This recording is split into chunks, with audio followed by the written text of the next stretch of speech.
கல்வியில் பெரியவர் கம்பர். அனைவருக்கும் தகடூர்பா அறிவொளியின் அன்பான வணக்கங்கள். வசிட்டர் ஒரு கருத்தை கூறினார். விஸ்வாமித்திர முனிவர் உன்னுடைய மகனுக்கு உறுதி பொருள்களை வழங்குவதற்காக அழைத்திருக்கிறார்.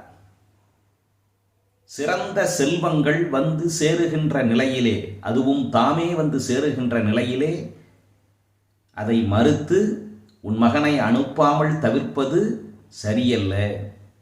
அவர் கேட்கின்றபடி செய்வாயாக என்று சொன்னார். நூலின் தொடக்கத்திலே இருந்து பார்த்திருக்கிறோம்.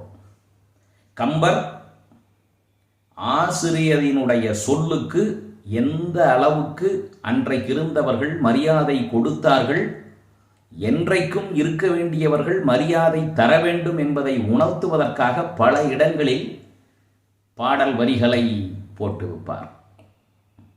குருவின் வாசகத்தை கேட்டவுடன் அதை அப்படியே தலைமேல் கொண்டான் தயரதன். தயங்கவில்லை, மாற்று கருத்து கூறவில்லை. ஆசிரியர் சொன்னார். உடனே அவன் வேறு எந்த யோசனையும் இல்லாமல் அருகில் இருந்தவரை பார்த்து திருவின் கேள்வனை கொண்டு வருக என்று சொன்னான். தன்னுடைய மகனை கொண்டு வருக என்று அவன் கூறவில்லை. அந்த முனிவர் கேட்ட கரிய செம்மல் ஒருவனை கொண்டு வருக என்றும் ஆணையிடவில்லை. ராமனை கொண்டு வருக என்றும் சொல்லவில்லை. என்ன சொன்னான்? திருவின் கேள்வனை கொண்டு வருக. திரு என்றால் செல்வம், அழகு, புகழ், பெருமை எல்லாம் பொருந்தும். கேள்வன் என்றால் உரிமையானவன், உரிமையாளன் என்று அதனுடைய பொருள். ஆனால் அதைவிடவும் சிறந்த பொருள், அவன் இப்போது வரைதான் என்னுடைய மகனாக இருக்கிறான். எப்போது இந்த விஸ்வாமித்திரருடன் செல்லப் போகிறானோ அப்பொழுதே அவன் சீதையின் கணவனாக மாறப்போகிறான். அதனால் திருவின் கேள்வன் என்று சொன்னால் திருமகளாகிய சீதையினுடைய கணவனாக மாறப்போகிறான் என்று பொருள். அன்புக்குரியவர்களே, கம்பனை நினைத்து நினைத்து வியக்கக்கூடிய செய்திகள் பல உண்டு. ராமனை பற்றி இங்கே சொல்லுகின்ற பொழுது திருவின் கேள்வன் என்று சொன்னார் அல்லவா?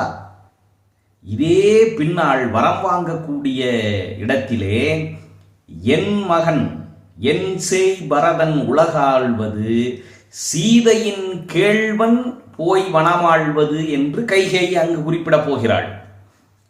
இடையிலே ஏறக்குறைய 1000 பாடல்கள் இருக்கலாம். அத்தனையும் தாண்டி இதே வார்த்தையை மிகச் சரியாக கம்பர் பயன்படுத்தி கொண்டே வருவார். இதற்கு முந்தைய பாடலில் கூட நாம் பார்த்தோம். முனிவனை பார்த்து வசிட்டர் நீ இது பொருத்தி என்று சொன்னார். அந்த பொருத்தி என்ற சொல்லும் கம்பனில் பல இடங்களில் வரக்கூடிய தன்மையோடு இருக்கிறது. அதனுடைய பொருளும் மிக ஆழ்ந்த பொருளை தரக்கூடிய சொல்லாக அந்த சொல் இருக்கிறது. இங்கு சொன்ன அதே திருவின் கேள்வன் திருமணத்துக்கு பிறகு கைகேயின் வாயிலிருந்து சீதையின் கேள்வன் என்று வரப்போகிறது. தந்தை அழைத்தார் என்று தெரிந்தவுடன் ஓடி வந்தான், விரைந்து வந்தான் ராமன். வந்து என்ன செய்வது என்று அவருடைய பணியை கேட்பதற்காக வந்து நின்றான். வந்தவன் தனியாக வரவில்லை.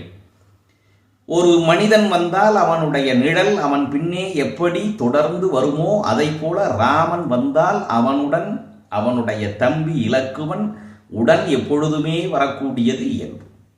அவர்களை நாம் பிரித்து பார்க்கவே முடியாது என்று ஏற்கனவே நாம் பார்த்திருக்கிறோம்.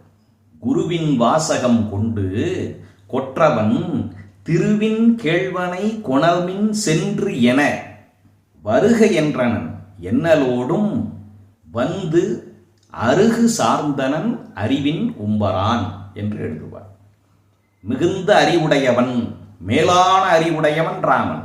அது மட்டுமல்ல, மேலான அறிவுடையவர்களாலும் புரிந்து கொள்ள முடியாத தன்மையை உடையவனும் ராமன். சரி, தம்பியோடு வந்து சேர்ந்தான். வந்த ராமனை விஸ்வாமித்திரரிடம் கொடுத்து, என் தந்தையை போன்றவரே, இனி இவர்களுக்கு நீங்கள்தான் தந்தை, அதுவும் நல்ல தந்தை. ஏன்? கற்றுக் கொடுப்பவன்தான் தந்தை என்று ஒரு பழமொழி உண்டு. அழைத்து செல்லக்கூடிய விஸ்வாமித்திரன் இந்த உலகத்திலே வாழ்வதற்கான பலவற்றை இவர்களுக்கு கற்றுத்தர இருக்கிறான். அதனால் பாசம் காட்டுவது மட்டுமல்ல, பண்புகளையும் கற்றுத்தர இருப்பதால் நீ நல்ல தந்தையை போன்றவன் இவர்களுக்கு. அது மட்டுமல்ல, தனித்தாயும் நீ தன்மைகள் நிறைந்த தாயை போன்றவன். தாய் தனக்கு என்ன துன்பம் வந்தாலும் அதை ஏற்றுக்கொண்டு தன்னுடைய பிள்ளைகளை பாதுகாப்பாள். அப்படித்தான் நீயும் பாதுகாக்கப் போகிறாய். அது மட்டுமல்ல, இவர்களெல்லாம் இங்கே ஒருத்திக்கு பிறந்தார்கள், வேறொருத்தியால் வளர்க்கப்பட்டார்கள். கோசலையிடம் பிறந்த ராமன் கைகேயிடம் வளர்ந்து கொண்டு வந்தான்.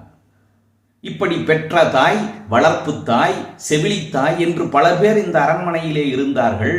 ஆனால் இனிமேல் இவர்களுக்கு தனித்தாய், ஒரே ஒரு தாயாக விளங்கக்கூடியவன் நீ மட்டும்தான். இவர்களை உன் பொறுப்பில் நான் ஒப்படைக்கிறேன். அடைக்கலம் உன்னிடம் கொடுத்து விட்டேன்.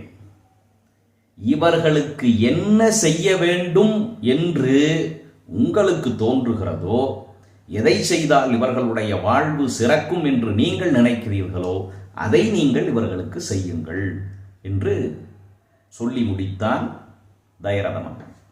வந்த நம்பியை தம்பி தன்னொடும் முந்தை நான்மறை முனிவர்க்கு காட்டி, நல் தந்தை நீ தனித்தாயும் நீ இவர்க்கு எந்தை தந்தனன் இயைந்த செய்க என்றான்.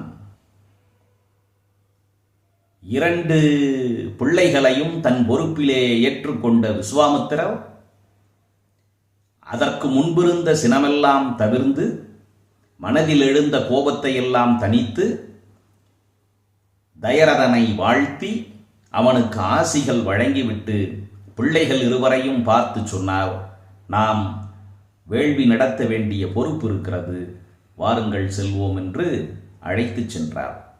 அதன் பிறகு நடந்ததை நாளை காண்போம். நன்றி, வணக்கம்.